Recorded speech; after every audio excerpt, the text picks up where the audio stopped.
जिस दिन अन्ना हजारे जी डालीगंज सिद्धि में आमरण अनशन पर बैठेंगे, हम लोग भी यहाँ पर उत्तराखंड में देहरादून में आमरण अनशन की शुरुआत करेंगे 30 जनवरी से। और जब तक सरकार अपने पूर्व के चुनाव के दौरान किए गए वादे को कि 100 दिन में लोकायुक्त का गठन करेंगे, हाई कोर्ट के द्वारा बार बार निर्देशित करने के जो निर्देश है उनका पालन नहीं करती, तब तक हम लोग भी आमरण अनशन पर रहेंगे। और जब तक या तो हमारी जान चली जाएगी या फिर ये लोकायुक्त का गठन होगा, दोनों में से एक चीज होगी। करने के लिए आज आपने युवा मोर्चा का भी गठन किया है, कैसे देखते हैं? कितना बेहतर भूमिकाएं हैं आरआरपी में महिलाओं की? आरआरपी में महिलाएं तो जब से ये पार्टी का गठन ही हुआ है, आपने देखा होगा महिलाओं के दम पे आरआरपी ने एक अभी निकाय चुनाव में बहुत दमदार भागीदारी की थी। तो राष्ट्रवादी रीजनल पार्टी की जो महिलाएं हैं उन्होंने अब एक बड़ी अहम भूमिका हमेशा निभा रही है। और आज हमारे साथ युवा और महिलाएं जहां आ जाएंगी उनको तो फिर आज हमारे बीच में हमारे सचिन साहा जी भाई आदित्य खरोला जी के माध्यम से हमारे बीच में और युवा महानगर का अध्यक्ष उनको बनाया गया है। और अब मुझे लगता है राष्ट्रवादी रीजनल पार्टी जैसे तो है ही, हर मुद्दे पे हमेशा मुखर रही है, हर जो भी किसी भी विभाग के जो भ्रष्टाचार है उसको उजागर करने के लिए मुखर रही है। लेकिन अब एक और मजबूती मिलेगी क्योंकि हमारे बीच में हमारे भगत सिंह जैसे भाई आ गए, इस उम्र में आ रखे सारे बच्चे, क्योंकि यहाँ रोजगार तो है नहीं उत्तराखंड में, तो कहीं ना कहीं ये अपना मार्गदर्शन करेंगे, अपने बीच से अपना नेता बनाएंगे। ऐसे चमचे इनको और प्रदेश में और ये बड़े बड़े मगरमच्छों की चमचागिरी नहीं करनी पड़ेगी। तो अब लगता है मुझे कि महिला और युवा प्रकोष्ठ मिलकर राष्ट्रवादी रीजनल पार्टी एक अच्छे मुकाम तक पहुंचेगी।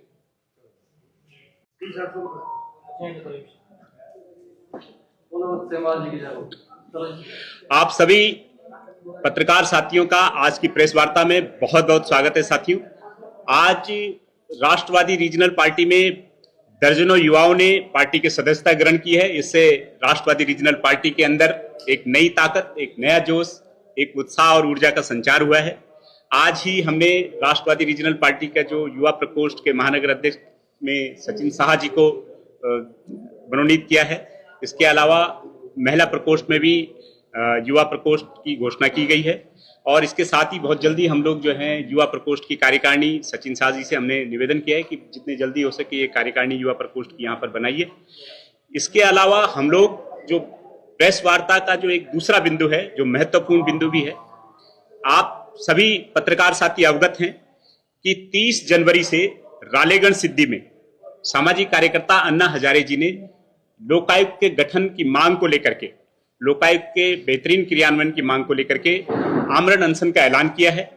और उत्तराखंड में भी राष्ट्रवादी रीजनल पार्टी 30 जनवरी जी से आमरण अनशन शुरुआत करेगी। इसके लिए हमें आप सभी पत्रकार साथियों का सहयोग चाहिए होगा, क्योंकि आप देख रहे हैं साथियों कि राष्ट्रवादी रीजनल पार्टी लंबे समय से इस मांग को उठाती रही है। खुद अन्ना हजारे जी भी उत्तराखंड आए थे, तब भी बड़े जोर शोर से, भाजपा की सरकार थी, बड़े जोर शोर से लोकायुक्त के गठन की बात की गई थी। वर्ष 2014 में लोकायुक्त अधिनियम जो है पारित हो चुका है, लेकिन आज तक भी लोकायुक्त का गठन नहीं हो पाया है। साथियों, आप जानते हैं कि हाई कोर्ट भी समय समय पर उत्तराखंड सरकार को निर्देशित करता रहा है, नाराजगी व्यक्त करता रहा है। मार्च 2023 में हाई कोर्ट ने बाकायदा लोकायुक्त के गठन को लेकर के जो स्थिति है वो स्पष्ट करने के लिए कहा था, और लोकायुक्त को संस्था को लेकर के जो भारी भरकम खर्चा हो रहा है उसका खुलासा करने के लिए कहा था। लेकिन सरकार इस पर भी लापरवाही करती रही। फिर जून 2023 में हाईकोर्ट ने दोबारा से सरकार को कहा था कि आप इस पर स्थिति स्पष्ट कीजिए और 8 सप्ताह के अंदर अंदर लोकायुक्त का गठन कीजिए। लेकिन आप देखिए कि जून 2023 से लेकर के आज तक भी सरकार ने लोकायुक्त का गठन नहीं किया, हाईकोर्ट के कहने के बावजूद। फरवरी 2025 में एक बार फिर से हाईकोर्ट ने बिल्कुल नाराजगी जताई थी, सरकार की निष्क्रियता पर सवाल उठाए थे। और ये वही सरकार है साथियों जो पिछले कार्यकाल में भाजपा सरकार ने कहा था कि अगर हमारी सरकार आ जाएगी तो हम 100 दिन के अंदर अंदर लोकायुक्त का गठन कर लेंगे। आप सभी पत्रकार साथी इस बात को भली भांति जानते हैं। पहली सरकार का भी कार्यकाल पूरा हुआ, दूसरी सरकार का भी कार्यकाल पूरा होने जा रहा है। मात्र 1 साल का ये इलेक्शन ईयर बचा हुआ है, लेकिन उत्तराखंड सरकार इस पर कहीं भी सक्रिय नहीं दिखाई देती। आप देख सकते हैं 203 करोड़ रुपए लोकायुक्त जैसी संस्था पर तनख्वाहों में और अन्य खर्चों में व्यय हो रहे हैं, लेकिन कोई काम लोकायुक्त के नाम पर सरकार आगे बढ़ाने को तैयार नहीं है। केवल 2 से 3 करोड़ रुपए भारी भरकम जो खर्चा हो रहा है, इसको लेकर के लंबे समय तक विभिन्न आंदोलनकारी संगठन इस पर आंदोलन करते रहे। राष्ट्रवादी रीजनल पार्टी ने लोकायुक्त कार्यालय जब पटेल नगर में था तो उस पर तालाबंदी भी की थी। इसके अलावा जो हमारे सहयोगी हैं बलोदी जी और सुमन राम बडोनी जी, इन्होंने बाकायदा लंबे समय तक इस पर अनशन किया, बाकायदा भू समाधि तक ली, लेकिन सरकार के कानों में इस मामले पे जू तक नहीं रेंगी। आप देख सकते हैं कि इस पर हल्द्वानी के रविशंकर जोशी जी ने पीआईएल भी की, लेकिन आज तक भी इस पर जो है कोई कार्रवाई नहीं हुई है। लिहाजा हमने राष्ट्रवादी रीजनल पार्टी के तमाम साथियों ने ये विचार विमर्श करके ये तय किया है कि हम लोग भी 30 जनवरी से, जिस दिन अन्ना हजारे जी रालेगंज सिद्धि में आमरण अनशन पर बैठेंगे, हम लोग भी यहाँ पर उत्तराखंड में देहरादून में आमरण अनशन की शुरुआत करेंगे 30 जनवरी से। और जब तक सरकार अपने पूर्व के चुनाव के दौरान किए गए वादे को कि 100 दिन में लोकायुक्त का गठन करेंगे, हाई कोर्ट के द्वारा बार बार निर्देशित करने के जो निर्देश है उनका पालन नहीं करती, तब तक हम लोग भी आमरण अनशन पर रहेंगे। और जब तक या तो हमारी जान चली जाएगी या फिर ये लोकायुक्त का गठन होगा, दोनों में से एक चीज होगी। और इस पर हम लोग राष्ट्रवादी रीजनल पार्टी की ओर से जहां जहां भी प्रदेश भर में हमारे संगठन है, हमारे कार्यकर्ता हैं, हम सब जगह पर आंदोलन करेंगे और सरकार को इस बात के लिए मजबूर करेंगे कि इस लोकायुक्त का गठन किया जाए। क्योंकि आप देख रहे हैं कि दर्जनों फाइलें ऐसी हैं जो विजिलेंस की स्वीकृति की प्रतीक्षा में सचिवालय में धूल खा रही हैं फाइलें, लेकिन विजिलेंस बोल रही है कि साहब मुकदमा दर्ज करने की अनुमति दीजिए, कोई अनुमति दर्ज नहीं हो रही है। पीआईएल पे खर्चे कितने होते हैं भ्रष्टाचार के मामले में आप भली भांति समझते हैं कि कानून के माध्यम से, हाई कोर्टों के माध्यम से, कोर्टों के माध्यम से न्याय मांगना कितना बड़ा खर्चा बढ़ाता है।